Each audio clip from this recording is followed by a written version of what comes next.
Gulu satu-satu to. SIM masuk silakan masuk Pak Sonto. Beta dengar kabar bapak jadi duta medsos. Lihat kiri kanan banyak orang hampir mampus. Masa-masa iyo kah? Kira-kira betul kah? Lalu apa yang jadi ukuran? Dorang yang kerja banting tulang siang malam. What? Gagal gaptek, gagal punya tekad. Muncul di TV ale cuma modal nekat. Modal kata-kata sekarang malah jadi duta. Modal data buta sekarang malah jadi duta. Tinggal hina jadi contoh. Jadi viral ale beta konto.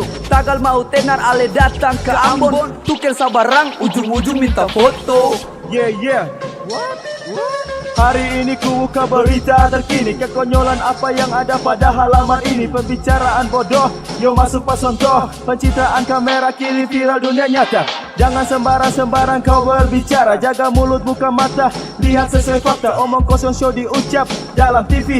Kini kau mulai diangkat jadi petinggi. What the fuck shit, dasar bodoh otak jelas rada jongkok. Kau yang pantas disebut gaptek, goblok. Utarakan pernyataan tanpa ada bukti. Ahli metos buta diri tak terpuji. Ini yang kau bilang realita.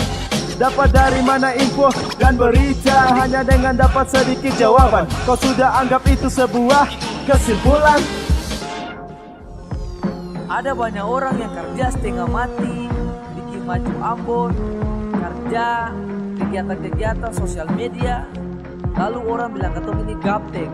Tiba-tiba orang yang bilang ini dia jadi duta. Lalu yang kerja setengah mati banting tulang siang malam, yang pung data, pung fakta, jadi apa?